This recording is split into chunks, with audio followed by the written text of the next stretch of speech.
for me, because I'm the only one that has a lot of direct audience interaction Sure. in terms of like narrating the story out to people. So my eye line is always shifting to sort of take in different parts of the audience. Yeah. Here is so interesting because you have a group here, a group here, here, and then up here in this corner.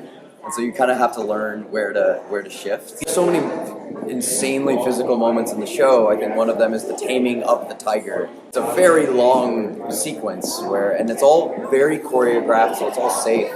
But there's a lot of what I call boat parkour that's happening at all times. So you're running around the rim of a boat, which is just about that wide.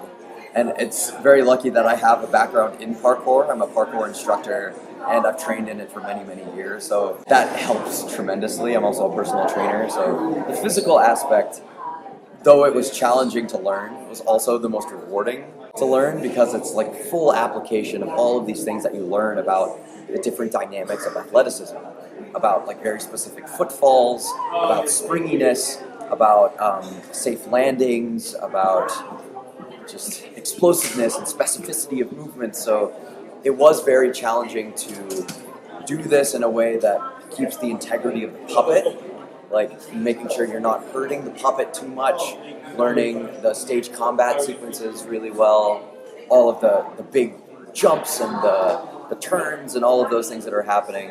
So definitely like a lot of intricate moving parts, but very fun to put together. I sometimes anticipate a little bit about what my life would look like without this character, and it's a very bittersweet thing to think about. But I think because of the investment of the show, physically, emotionally, spiritually, there's a part of it that just requires so much of yourself. Even on the spiritual level, like there's so many fond memories I have about where I grew up, how I grew up, little pockets of my own upbringing. I grew up as a first-generation immigrant. My parents are from Pakistan. I grew up in a Muslim household, but in a predominantly white Christian Baptist small town in Kentucky.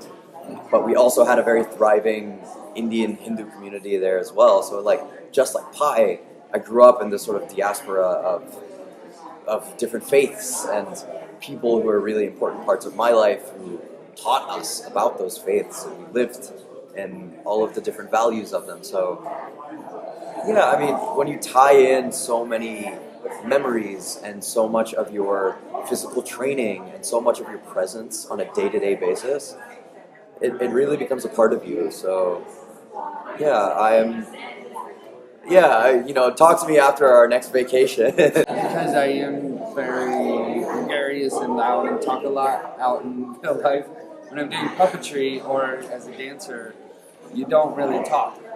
There's a lot of puppets that do talk, but especially the puppets I do, you don't speak a lot. And I found that it actually is what gave me a more meditative sense of peace in my life, because it forces me to have these moments where I'm introspective, but also still able to get a story out without having to, in a way, cheat with words.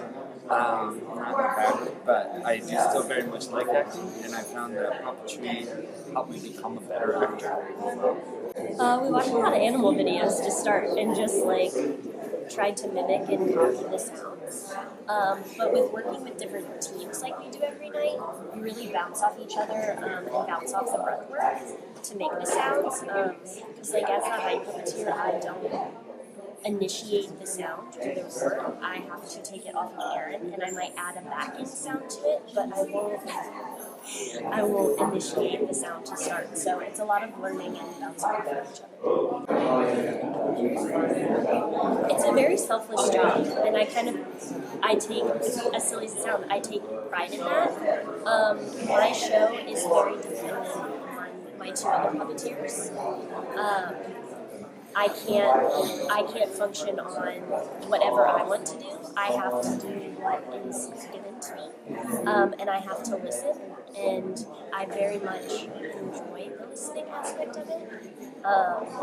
Getting to see like just where the journey takes us every day, because it could be a very ferocious show depending on who my head and heart puppeteer. It could be a calm and reflective show. It just depends on the day. So I think just being the person that's listening and along for